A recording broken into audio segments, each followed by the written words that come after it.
भोलि हामी धरना पनि बस्न सक्छौं, आन्दोलन पनि गर्न सक्छौं, चक्का जाम पनि गर्न सक्छौं। त्यो मात्र होइन, हामी जुन ठाउँबाट यो घर हाम्रो भत्किएको थियो त्यही ठाउँमा हामी तिरपाल हालेर बसेर अनि सङ्घर्ष गर्नुपर्ने हामी तयारी हुनुपर्छ भन्ने मेरो यो सोच। तयारी छौँ कि छैनौँ त हामी भन्नुहोस् ल भन्नुहोस्। आवश्यक परे तिरपाल हाल्ने कि नहाल्ने, सङ्घर्ष गर्ने कि नगर्ने हो। आखिर हामी त त्यस्तै पनि मरिसकेका जस्तो छैनौँ र, त्यस्तै पनि घरविहीन त छौँ त। अब त्यो हिम्मत जुटाएर अब हामी पहिलेको गल्तीहरूलाई दोहोऱ्याउने छैनौँ भनेर सबैजनाहरू एकजुट भएर हामीहरूले अब यो हाम्रो सङ्घर्ष समितिलाई, यो सङ्घर्ष समितिको सपनालाई जसरी पनि साकार गर्ने उसमा हामीहरू लाग्नुपर्छ भन्न चाहन्छु यस विषयमा। धन्यवाद। जाने कोचिने जहाँ लाग्छ वही कोचिने त्यसैले खुवाउनु पर्यो नि हामीलाई भात। हामी त यसै बिगार्छौँ त्यसै बिगार्छौँ, बिगार भइसकेका छौँ। हामी त्यसैले भात दिन्छ ती खाने, त्यो भातले दिए त्यही जेलमा नि तोडफोड गरिकन हामी निक्लिनेमा तयार छौँ के।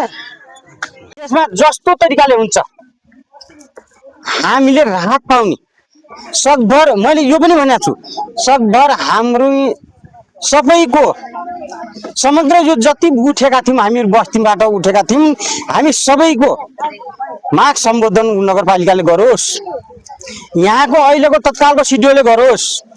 यति यो माग सिडिओले पनि पुरा गर्न सकेन र नगर विकास नगरपालिकाले पनि सम्बोधन हाम्रो माग गरेन भने हामी सङ्घर्षको कार्यक्रमको ढाँचा अगाडि बढाउनु पर्छ।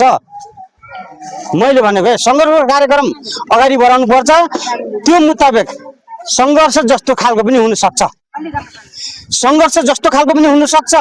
भोलि हामी धरना पनि बस्न सक्छौं, आन्दोलन पनि गर्न सक्छौं, चक्का जाम पनि गर्न सक्छौं। त्यो मात्र होइन, हामी जुन ठाउँबाट यो घर हाम्रो भत्किएको थियो त्यही ठाउँमा हामी तिरपाल हालेर बसेर अनि सङ्घर्ष गर्नुपर्ने हामी तयारी हुनुपर्छ भन्ने मेरो यो सोच। तयारी छौँ कि छैनौँ त हामी भन्नुहोस् ल भन्नुहोस्। आवश्यक परे तिरपाल हाल्ने कि नहाल्ने, सङ्घर्ष गर्ने कि नगर्ने हो। आन्दोलनलाई टुङ्गोमा कसरी पुर्याउने हामी यहाँ गरौँला। यहाँ नभए त्यो केन्द्रीय सुकुम्बा सङ्गठन बनेको छ, बुटोलबाट त्यो सङ्घर्ष समिति बनेको छ, त्यसलाई कोर्डिनेट गरौँला, त्यसमा जोडिउँला। सबै कम्तीमा पनि हामीलाई वैकल्पिक व्यवस्था नगरिकन, हाम्रो उचित व्यवस्थापन नगरिकन हामीलाई यत्तिकै चाहिँ जङ्गली जनावर जस्तो लखेटियो भने यो असभ्य, यो अमानवीय व्यवहारको विरुद्धमा हामीले फेरि सङ्घर्ष गर्नुपर्छ र सङ्घर्ष जारी रहन्छ हाम्रो।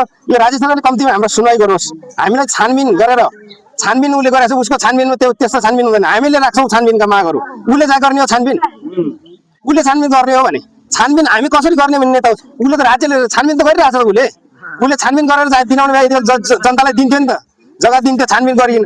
उसको छानबिनले हामीले छानबिनको प्रावधान बनाउँछौँ। त्यो प्रावधान अनुसार राज्यले चाहिँ नेपाली नागरिकलाई, नेपाली नागरिकको चाहिँ दायित्व राज्यले निभाउनुपर्छ।